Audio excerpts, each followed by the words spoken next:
तो लोकसभा की कार्रवाई एक बार फिर से स्थगित कर दी गई है और आपको बता दें कि लोकसभा में राष्ट्रपति के अभिभाषण पर चर्चा होनी थी, लेकिन भारी हंगामे के चलते ना नेता प्रतिपक्ष राहुल गांधी का बयान हो पाया, ना ही प्रधानमंत्री मोदी का धन्यवाद प्रस्ताव, प्रधानमंत्री संबोधन के बगैर ही धन्यवाद प्रस्ताव ध्वनिमति से पास हुआ है लोकसभा में। और लोकसभा की कार्रवाई को फिलहाल स्थगित कर दिया गया है। राज्यसभा में प्रधानमंत्री मोदी का आज संबोधन होगा और लोकसभा की कार्यवाही को कल तक के लिए स्थगित कर दिया गया है। बिना राष्ट्रपति के अभिभाषण पर चर्चा के पहली बार ऐसा हो रहा है, जहां पर प्रधानमंत्री मोदी का धन्यवाद प्रस्ताव भी नहीं हुआ, ध्वनिमति से यह धन्यवाद प्रस्ताव पारित हुआ और लोकसभा की कार्यवाही कल तक के लिए स्थगित कर दी गई है। विपक्षी सांसदों का कहना है कि जब नेता प्रतिपक्ष को नहीं बोलने दिया जा रहा, यानी कि राहुल गांधी को नहीं बोलने दिया जा रहा है, तो प्रधानमंत्री मोदी को भी नहीं बोलने दिया जाएगा। भारी हंगामा विपक्षी सांसदों के द्वारा किया जा रहा था, जिसके चलते ध्वनिमति से राष्ट्रपति के अभिभाषण पर धन्यवाद प्रस्ताव पास कराया गया और आज माना जा रहा है कि प्रधानमंत्री मोदी का शाम को 5 बजे राज्यसभा में संबोधन होगा। तो कल की घटना देश ने देखी है, लोकसभा स्पीकर ओम बिरला की तरफ से कहा गया, कल की घटना देश ने देखी, जिस तरह से विपक्षी सांसदों के द्वारा हंगामा किया गया। कल विपक्षी सांसदों को और पक्ष सांसदों को, यानी कि सरकारी सांसदों को, बीजेपी सांसदों को बुलाया गया था लोकसभा स्पीकर के द्वारा, अपने ऑफिस में समझाया भी गया था, लेकिन वहां पर भी विपक्षी सांसदों के द्वारा भारी हंगामा किया गया, जिसके चलते कल प्रधानमंत्री मोदी का संबोधन भी नहीं हो पाया। कल शाम को प्रधानमंत्री मोदी को राष्ट्रपति के अभिभाषण पर धन्यवाद प्रस्ताव देना था, बोलना था, लेकिन ऐसा पहली बार हो रहा है साल 2004 के बाद कि बगैर प्रधानमंत्री मोदी के संबोधन के धन्यवाद प्रस्ताव को पास कराया गया है ध्वनिमति से। और उसी को लेकर लोकसभा स्पीकर की तरफ से कहा गया कि कल की घटना देश ने देखी है और 2004 के बाद ऐसा पहली बार हुआ है कि बिना प्रधानमंत्री मोदी के संबोधन के राष्ट्रपति के अभिभाषण पर धन्यवाद प्रस्ताव पास किया गया है। तो लोकसभा की कार्रवाई कल तक के लिए फिलहाल स्थगित कर दी गई है। बजट सत्र के 7वें दिन लोकसभा में राष्ट्रपति के अभिभाषण पर धन्यवाद प्रस्ताव में हंगामे के बीच ध्वनिमति से पास कराया गया और 2004 के बाद पहली बार यह प्रस्ताव प्रधानमंत्री के भाषण के बिना पास हुआ। और इससे पहले 10 जून 2004 को विपक्ष ने तत्कालीन पीएम मनमोहन सिंह को धन्यवाद प्रस्ताव पर नहीं बोलने दिया था।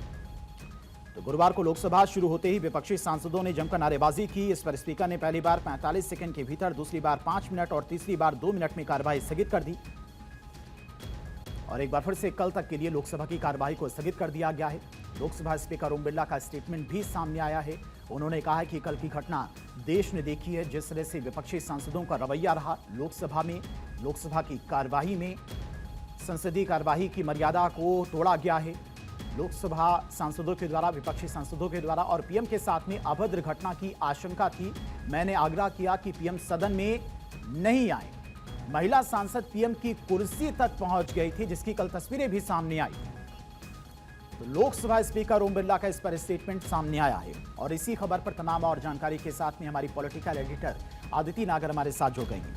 आदिति, बेहद दुखद घटना है, स्पीकर के द्वारा कहा गया, ओम बिरला की तरफ से कहा गया और 2004 के बाद ऐसा पहली बार हुआ है कि राष्ट्रपति के अभिभाषण पर प्रधानमंत्री मोदी का धन्यवाद प्रस्ताव तक नहीं हो पाया और बिना धन्यवाद प्रस्ताव के ही ध्वनिमति से राष्ट्रपति के अभिभाषण पर ध्वनिमति से जो उनका धन्यवाद प्रस्ताव था वो पारित कराया गया, लेकिन प्रधानमंत्री मोदी का संबोधन नहीं हो पाया। राज्यसभा में आज संबोधन होना है, लेकिन विपक्षी सांसदों का रवैया वही है, लगातार उनकी तरफ से हंगामा किया जा रहा है। बिल्कुल, देखिए, लोकसभा में एक तो कल तक के लिए लोकसभा स्थगित कर दी गई है, कल सुबह 11 बजे रिज्यूम होगी। दूसरा, लोकसभा में प्रधानमंत्री की स्पीच के बिना ही धन्यवाद प्रस्ताव, राष्ट्रपति का अभिभाषण पर प्रस्ताव पारित हो गया है। जैसा आपने कहा कि 2004 के बाद ऐसा पहली बार हुआ और कांग्रेस का रिप्लाई यह है कि जब तक राहुल गांधी नहीं बोलेंगे, प्रधानमंत्री को नहीं बोलने दिया जाएगा। अब देखिए, ये बजट सत्र के 7वें दिन लोकसभा में राष्ट्रपति के अभिभाषण पर धन्यवाद प्रस्ताव हंगामे के बीच ही पास हुआ। 2004 में पहली प्रधानमंत्री के भाषण के बिना पास हुआ था, तब भी यही हुआ था। और इससे पहले 10 जून 2004 को विपक्ष से तत्कालीन प्रधानमंत्री उस समय मनमोहन सिंह थे, उनको भी धन्यवाद प्रस्ताव बोलने नहीं दिया था। अब देखिए, लोकसभा शुरू होते ही विपक्षी सांसदों ने नारेबाजी की। इस पर स्पीकर ने पहली बार 65 सेकंड के भीतर और दूसरी बार में 5 मिनट के अंदर ही और तीसरी बार में 2 मिनट के अंदर कार्रवाई को स्थगित कर दिया। लोकसभा 3 बजे जब दोबारा शुरू हुई, तब भी हंगामा शुरू हुआ और फिर अब कल तक के लिए स्थगित कर दी गई है।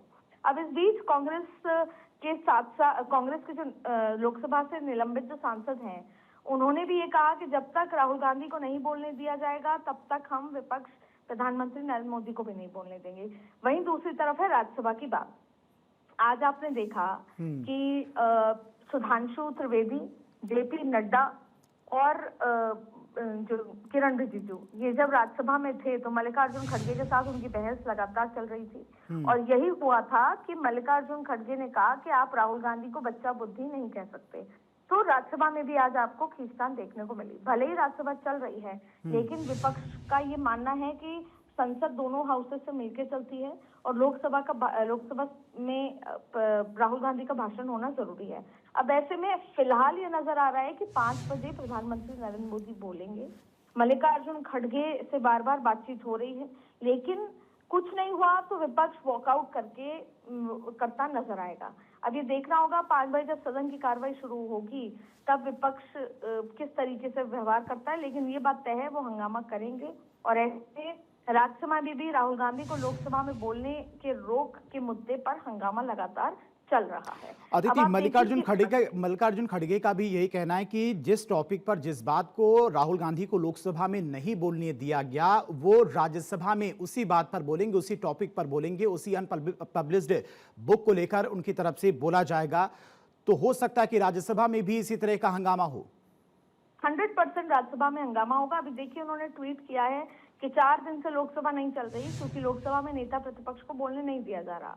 दोनों सदनों को मिलने से ही संसद बनता है। लोकसभा और राज्यसभा दोनों ही संसद के स्तंभ हैं, लेकिन सरकार अपनी गलतियों को छिपाने के लिए एक सदन को चलने नहीं दे रही है और उसे पैरालाइज कर दिया है। ये आरोप है मल्लिकार्जुन खड़गे के। मोदी सरकार देश को धोखा दे रही है, देश का अपमान कर रही है। आ रहे हैं आपके पास लोकसभा स्पीकर ओम बिरला का भी स्टेटमेंट सामने आया। उनकी तरफ से पूरे घटनाक्रम को लेकर क्या कुछ कहा गया, जिस तरह से लोकसभा में विपक्षी सांसदों के द्वारा हंगामा किया गया, कल जिस तरह से महिला विपक्षी सांसद प्रधानमंत्री मोदी की कुर्सी तक पहुंच गई थी, उसको लेकर उनका स्टेटमेंट सामने आया है। क्या कुछ कहा, सुनाते हैं। मुझे बड़े दुख के साथ सभा को सूचित करना है कि कल इस सम्मानीय सदन के कुछ सदस्यों ने लोकसभा चेंबर में जिस प्रकार का व्यवहार किया, ऐसे दृश्यों का सृजन किया, वो लोकसभा की शुरुआत से लेकर आज तक कभी नहीं हुई।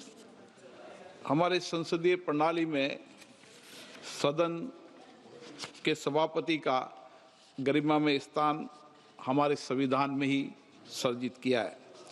आज तक इतिहास रहा है कि राजनीतिक मतभेदों को कभी भी सदन के कार्यालय तक नहीं लाया गया।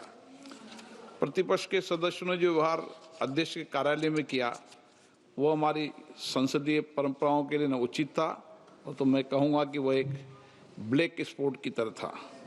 हम सबको सदन सुचारू रूप से चलाने में सहयोग करना चाहिए। इसके बाद जब सदन के नेता को सम्मानीय महामहिम राष्ट्रपति के अभिभाषण पर जवाब देना था, तो मेरे पास पुख्ता ऐसी जानकारी आई कि कांग्रेस पार्टी के कई सदस्य माननीय प्रधानमंत्री जी के आसन पर पहुंचकर कोई भी अप्रत्याशित घटना कर सकते थे। ये दृश्य मैंने सदन में देखा भी सही। अगर ये घटना हो जाती तो ये अत्यंत अप्रिय दृश्य देश के लोकतांत्रिक परंपराओं को तार-तार कर देता। इसको टालने के लिए मैंने माननीय प्रधानमंत्री से आग्रह किया कि उन्हें सदन में नहीं आना चाहिए, और सदन के सभापति होने के नाते मेरी जिम्मेदारी बनती थी कि सदन की उच्च परंपराओं, गरिमाओं को अक्षुण्ण बनाए रखें।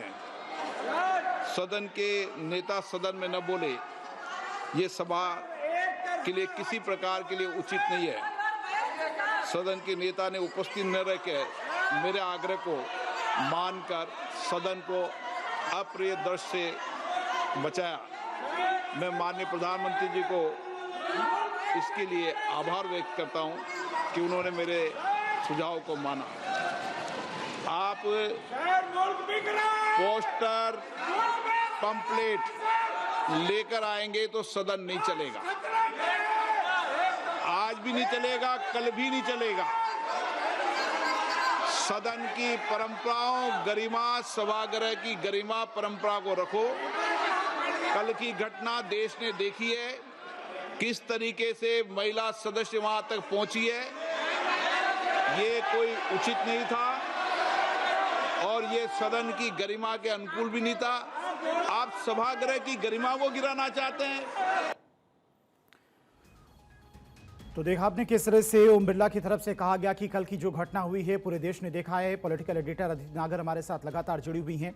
अदिति, लोकसभा स्पीकर ओम बिरला की तरफ से साफ तौर पर कहना है कि कल की जो घटना हुई है वो अमर्यादित घटना थी और जिसके बाद उन्होंने प्रधानमंत्री मोदी से स्वयं आग्रह किया था कि वो अपना स्पीच लोकसभा में ना दे, जिसके बाद उनका आग्रह प्रधानमंत्री मोदी ने माना। देखिए, लगातार एक सवाल उठ रहा है कि प्रधानमंत्री कल विपक्ष की तरफ से, क्योंकि आपको याद होगा राहुल गांधी ने कहा था कि मैं बेट करता हूं प्रधानमंत्री कल आज भाषण नहीं देंगे। फिर कल ऊपर तक नीचे तक ये मैसेज था कि प्रधानमंत्री 5 बजे बोलेंगे और सरकार के सूत्र की तरफ से भी ये मैसेज था कि प्रधानमंत्री बोलेंगे। ऐसे में कल जब 5 बजे हाउस उठा और प्रधानमंत्री नहीं आए, उस समय से लेकर अब तक लगातार ये सवाल उठ रहे थे कि प्रधानमंत्री क्यों नहीं आए और प्रधानमंत्री अगर आते और हंगामा देखते फिर भाषण नहीं होता तो बात दूसरी थी, लेकिन वो हाउस के अंदर नहीं आए। और फिर अब ओम बिरला स्पीकर ने सफाई दी है कि मुझे इस बात का कहीं ना कहीं संकेत थे कि कोई अप्रत्याशित घटना घट सकती थी और उसका एक बड़ा कारण था कि बहुत सारी महिलाएं जो है प्रधानमंत्री के सीट के पास पहुंच गई थी। ऐसे में कोई अप्रत्याशित घटना घटी जा सकती थी। इसको टालने को लेकर मैंने प्रधानमंत्री से आग्रह किया कि आप सदन में ना आए, वरना कोई अच्छा दृश्य शायद देखने को ना मिले और ये कहीं ना कहीं देश के लिए बहुत शर्मसार बात होगी। और प्रधानमंत्री ने उनका आग्रह स्वीकार किया और फिर हंगामा के बाद हाउस को एडजर्न कर दिया गया। ये बात लोकसभा स्पीकर ने खुद कही, तो कहीं ना कहीं ये तो साफ हो गया जो सवाल उठ रहे थे कि प्रधानमंत्री क्यों नहीं हाउस के अंदर आए जब उनका समय था बोलने को लेकर। हालांकि राहुल गांधी उस समय हाउस में नहीं थे, लेकिन विपक्षी सांसद और कई महिलाएं प्रधानमंत्री की सीट पर जाकर पोस्टर सहित पहुंच गई थी। ऐसे में ये मानना था कि कुछ अप्रत्याशित घटना घट सकती है। ठीक है अदिति, बहुत बहुत शुक्रिया आपका तमाम सारी जानकारी के लिए।